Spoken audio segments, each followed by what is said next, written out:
남도 음식 하면 눈이 즐겁고 입이 호강한다고 합니다. 남도에서는 음식의 깊은 맛을 계미라고 표현하기도 하죠. 남녀노소 누구나 좋아하는 남도 음식. 남도 음식이 사랑받게 된 비결은 무엇일까요? 천혜의 자연환경이 선사하는 풍부하고 신선한 식재료. 또한 상다리가 휜다는 표현처럼 넉넉한 인심. 그리고 남도의 손맛이 비결이라고 할 수 있습니다. 이 손맛으로 유명한 두 강사님의 남도 음식 이야기, 지금 시작합니다. 남도의 의례 음식은 관례와 혼례, 상례, 제례를 중요하게 여기는 유교적인 사회의 영향으로 발달하게 되었습니다.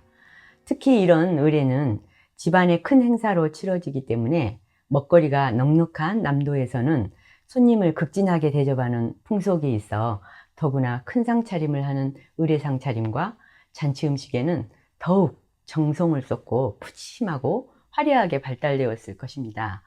의례 음식의 종류는 상당히 많기 때문에 그중 어른의 생신을 축하하는 수연례 상차림과 제례 상차림, 그리고 혼례 상차림의 패백과 이바지 음식을 중점으로 살펴보겠습니다. 특별한 날 의미와 격식을 갖추어 상차림을 하는 의례 음식은 각별한 기능이 필요합니다.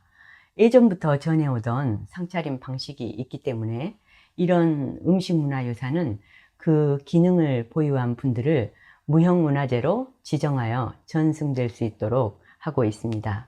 현재 남도 의례음식장 고 이연채님의 전수자로 최영자님이 광주광역시 무형문화재로 지정되었고요.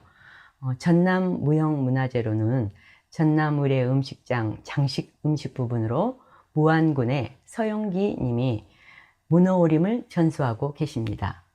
또 전남 의례음식장 혼례음식으로는 영광의 최윤자 님이 지정되어 있습니다. 그 외에 전남의 전통주인 해남 진양주, 진도 홍주, 보성 강화주를 제조하시는 분들도 무형문화재로 지정되어 전수되고 있습니다. 수연례 상차림은 보통 회갑연이나 고희연을 말하지만 60, 70의 생신 외에도 집안의 어른 생신은 건강하실 때 한 번쯤은 큰 상차림으로 화려하게 차려드렸습니다. 사진에서처럼 직접 음식을 높이 쌓은 상차림을 고임상이라고 합니다. 과일이든 환가류든 앞줄에 높이 쌓아 올리는 상차림인데 이런 고임 방법에 특별한 기술이 필요합니다. 워낙 힘들고 오랜 시간 공력이 들어가는 일이기 때문에 또 이런 고임을 할 수 있는 사람을 찾기도 어렵기 때문에 간혹 플라스틱으로 만들어진 사진 찍기 위한 소품으로 보신 분들도 있으실 겁니다. 실내가 아닌 야외에 차리는 이 고임상은 바람이 불어도 하루 종일 모양이 유지될 수 있도록 단단하게 고정하며 쌓아 올립니다. 이런 고임상을 제대로 준비하려면 한 달 정도 시간이 필요합니다. 앞에 보이는 알록달록 5색의 은행도 천연 염색물로 한 번에 물들이지 않기 때문에 진하게 원하는 색이 나올 때까지 담그고 또 말리고 이걸 여러 날을 반복해서 하는 과정이 필요합니다. 이렇게 10여 차례 반복되는 복잡한 과정입니다. 앞쪽에 곶감, 밤, 대추를 쌓고 산적과 전도 가지런하게 쌓아 올립니다. 큼직한 도미는 5색 고명을 올려 장식하고 가오리 찜 위에 찐 생선과 웃기로 낙지호령이 올려져 있습니다. 수박도 꼬돌임을 해서 올려져 있고 떡은 상의 양쪽에 2가지를 올립니다. 왼편에 맵쌀로 만든 떡 종류를 올리고 그 웃기, 즉 고명떡으로 5색 송편을 올립니다. 오른편에는 찹쌀로 만든 떡을 쌓아 올리는데 웃기로 붓구미를 올립니다. 사진에 보이는 떡이 찹쌀떡 종류죠. 남도에서는 노란 커피 녹두고무를 올린 찹쌀편을 잔칫날 많이 만듭니다. 제일 아래 바로 녹두 찰편입니다. 그 위에 각색 콩고물을 버무린 인절미를 올리고 웃기로 꽃분홍 물들인 붓구미를 미나리와 대추로 꽃술을 놓아 가지런히 올렸습니다. 재래상 차림도 고임상으로 올리는 것은 같습니다. 높이는 사진에서처럼 큰 기재사가 아닌 경우엔 3단이나 5단 정도로 낮게 쌓아 올립니다. 재래상 차림에서도 한과나 과일 등 쌓아 고임하는 방법은 비슷하지만 다식이나 은행의 색을 화려하게 하지 않고 흑백으로만 한다는 것, 또 곶감 오림의 꽃은 국화꽃 오림으로만 한다는 것 등 몇 가지 유의할 점들이 있습니다. 이렇듯 고임상은 그 준비가 특별하죠. 생선의 고임을 위해서는 부서지지 않게 해야 되니 꾸덕하게 하루 정도 말렸다가 대나무 꼬지를 길게 꽂아 모양을 잡고 짚을 이용해서 찝니다. 밤이나 이렇게 낱개로 올리는 고임은 중간에 한지를 한 장 한 장 오려서 사이사이 넣어줍니다. 한층 한층 정성 들여 쌓아 올리는 거죠. 껍질을 쓰지 않고 은행알을 볶아서 쓸 때도 있는데요. 이때는 실에 은행을 길게 끼워서 탑 기둥에 빙빙 돌려 쌓아 올립니다. 기둥은 한지로 원형 봉지를 만들어서 그 안에 쌀을 넣어 만듭니다. 모든 고임은 어떤 재료인가에 따라서 이렇듯 각각 다르게 만들어집니다. 혼례는 전통 혼례의 과정 자체가 무형문화재로 지정되어 존수되고 있습니다. 여기서는 음식 문화와 관련된 혼례, 상차림만 살펴보겠습니다. 패백은 혼례식을 마친 신부가 시부모와 시댁을 뵐 때 정식으로 인사를 올리기 위해 준비한 음식을 패백이라고 합니다. 이바지는 음식을 장만하여 보내주는 일이 이바지의 뜻인데 사돈 간에 서로 음식을 보내어 정을 주고받는 풍습으로 신부 집에서 신랑 집으로 음식을 장만해 보내면 답례로 다시 친정에 음식을 담아 보내는 것이 올바른 예라고 합니다. 이바지는 이렇게 혼례 때에만 하는 것이 국한된 게 아닙니다. 그래서 사돈 간에 혹은 친족 간이든 친분이 있는 집안이든 어떤 행사가 있거나 명절 등의 인사로 음식을 주고받는 것을 의미하기도 합니다. 패백상에는 기본적으로 대추고임과 닭 한 쌍, 구절판 술이 올라가고 추가로 곶감 오림이나 육포, 한과 엿 등을 더 준비하기도 합니다. 대개 서울지방은 육포나 고기산적, 대추, 청주를 가지고 가고 우리 남도에서는 산적 대신 패백 닭을 가지고 갑니다. 그 이유는 고기산적에는 두부를 넣어 만드는데 날이 따뜻한 남도는 금방 쉬기 때문에 아마 다른 음식을 올리게 되었을 것으로 봅니다. 패백 음식은 청홍보로 싸고 매듭을 짓지 않습니다. 대신 근봉이라고 쓴 한지 종이를 고리로 만들어 끼워 고정을 합니다. 또 보를 쌀 때도 육포는 파란색이 보이도록 싸고 대추는 붉은색이 보이도록 쌉니다. 이렇듯 혼례에 관한 모든 과정은 상당히 까다로워 일반 사람들이 할 수 없어 전문가들의 손에 맡기게 되죠. 남도의 패백상에는 문어나 오징어로 봉황 한 쌍이나 닭 한 쌍을 화려한 솜씨로 오려 장식을 합니다. 또 패백상뿐 아니라 여러 형태로 오림을 해서 상차림 위에 탑처럼 만들어 고임상에 올리거나 주변에 장식을 하기도 합니다. 이거는 먹기 위함보다는 잔치 상차림을 돋보이게 하는 것이고 또 그 의미를 생각해서 오림을 합니다. 주로 용이나 봉황과 같은 상서로운 기운을 주는 형상을 비롯하여 원앙 한 쌍의 모양이나 또 닭 한 쌍을 오징어로 섬세하게 오려 모반에 담아 놓는데 주변 장식도 부귀영화를 뜻하는 목단, 장미 등 꽃을 오려서 장식하고 자손을 뜻하는 새, 나비, 잠자리 이런 곤충들도 같이 오려 넣습니다.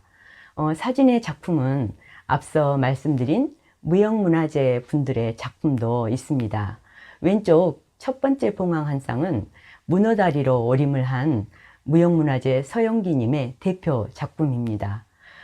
봉황의 5개의 꼬리가 정말 우아하고 아름답게 올라가 있죠.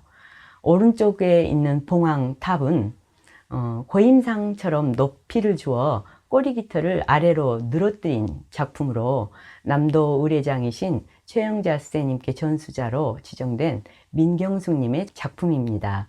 문어와 오징어로 원앙 한 쌍을 오린 문순자님의 작품도 있고, 여기 사진에 보시면 남도의 그런 큰 음식 문화 잔치에 올라와 있던 명인들의 작품들입니다. 닭 한 쌍을 꾸미는 방법은 다양합니다. 전남 지역에서 특별히 한지로 꾸미는 한지 패백닭은 최영자님 작품으로 남도의 의례음식장에 무형문화재 중 하나로 전수되고 있습니다. 오징어로 오림해서 닭 모양을 꾸미기도 하지만 사진에서처럼 노란 달걀 지단으로 닭을 장식하기도 합니다. 각기 솜씨에 따라 이렇게 사진에 보시는 것처럼 다양합니다. 남도에서 닭을 이렇게 패백상에 꼭 올린 이유는 닭이 새벽을 깨우는 울음소리를 내주는 상서로운 동물로 여겨 게으르지 않고 부지런히 살라는 의미가 담겨 있기 때문입니다. 또 암탉은 달걀을 많이 낳기 때문에 자손 번창의 의미도 있기 때문이라고 합니다.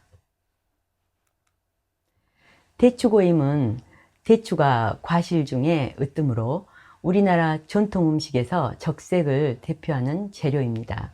양의 기운을 갖고 혼례 음식에서는 아주 중요한 재료입니다.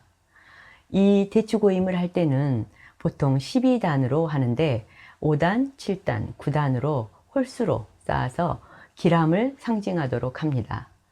붉은색의 대추는 홍실에 꿰어 한 줄로 길게 만드는데 중간에 실이 부족하지 않도록 넉넉히 길이를 잡아 시작을 합니다.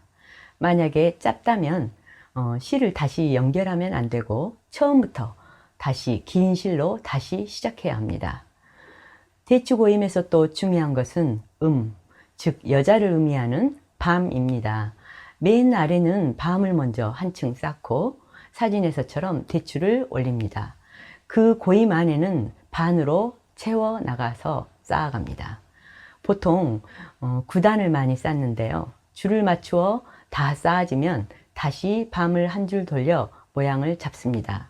위로 갈수록 갸름해지는 탑 모양으로 쌓고 가장 위쪽은 평평하게 만들어 대추를 실에 깨지 않고 그냥 세워 꽂아줍니다. 이 대추를 시부모님이 절을 받은 후 자손을 많이 낳으라고 던지는 그럴 때 쓰는 용도입니다. 구절판은 음양을 뜻하는 대추와 밤이 꼭 들어가고 그 외에 은행, 잣, 곶감, 육포, 다식 등 술의 안주가 될 만한 것으로 담아 넣습니다. 구절판 안을 채우는 이 재료에 따라 이름을 붙이는데 이것은 마른 구절판으로 구분됩니다.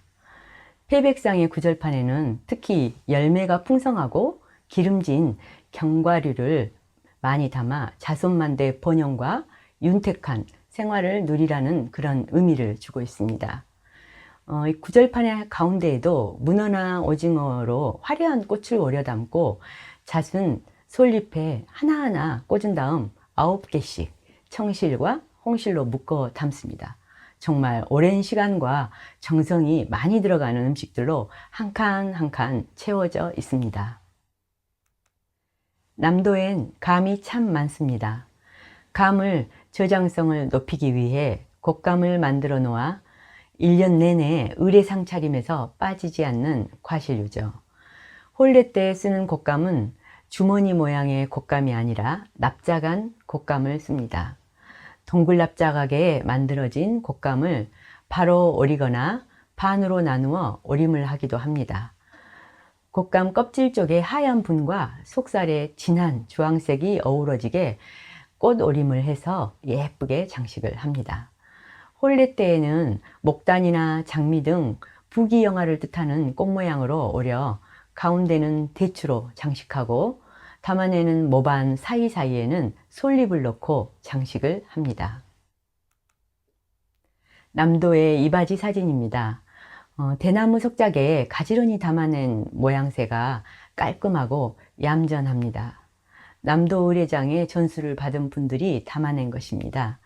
한과 석작 위에 부귀강령이라는 좋은 의미의 글귀를 새겨 넣어주고 또 과일도 하나하나 흰 종이로 감싸서 담았습니다. 생선구이 위에도 고명 장식을 다하고 옆에 낙지오롱도 보입니다. 남도의 이런 이바지 음식은 정해진 품목은 없고 석작이나 모반에 정성 들여 담아 홀수의 개수로 보냅니다. 가장 기본이 되는 것은 떡이나 과일, 약식, 고기나 생선, 밑반찬 등으로 5가지 정도를 보통 한 석에 이렇게 모둠으로 담기보다는 종류별로 따로따로 담아서 보냅니다. 남도의 혼례 떡 이바지는 석작에 고루 여러 가지 떡을 담아낸 다음 가장 위에는 절편을 우끼떡으로 올립니다. 절편을 만들 때 손이나 나무칼로 잘라 꼬리가 있는 꼬리떡을 올립니다. 그리고 테두리에는 특별한 떡을 올리는데요. 긴 떡을 서로 엮어준 끝부분은 떡살을 이용해 눌러줍니다. 이것은 두 집안과 남녀의 화합을 의미합니다. 그 외에 홍어찜을 생선 종류 위에 얹어 담기도 하고 굴비처럼 조리하지 않고 재료 그대로 보내는 품목도 있습니다. 여러 가지 전과 문어, 전복, 새우 등을 보기 좋게 한 모반에 담아낸 것도 있습니다. 요즘은 가족의 수도 적고 또 예전처럼 큰 잔치를 열지 않는 경우가 많기 때문에 석작보다는 모반에 이렇게 여러 가지 음식을 골고루 담아내기도 한 거죠. 떡도 낮게 포장해서 담는 경우도 있지만 이렇게 큼직하게 담아 장식을 하기도 합니다. 마지막 과일 이바지는 이렇게 꽃 모양으로 수박 오림을 하여 보내기도 합니다. 오림을 하는 꽃 모양은 불교적인 풍속에서는 연꽃을 오림하거나 대체로 부귀영화를 상징하는 목단이나 장미 등을 오립니다. 여러 작은 송이보다는 큰 송이로 한 송이를 오림을 합니다. 수박 외에도 메론에 꽃 오림을 하여 큰 과일 바구니를 만들어 여러 가지 과일을 보기 좋게 담아 만들기도 하죠. 간단히 수박 하나만 담아서 보내기도 합니다. 여기까지 남도의 의례 음식에 대해 살펴보았습니다.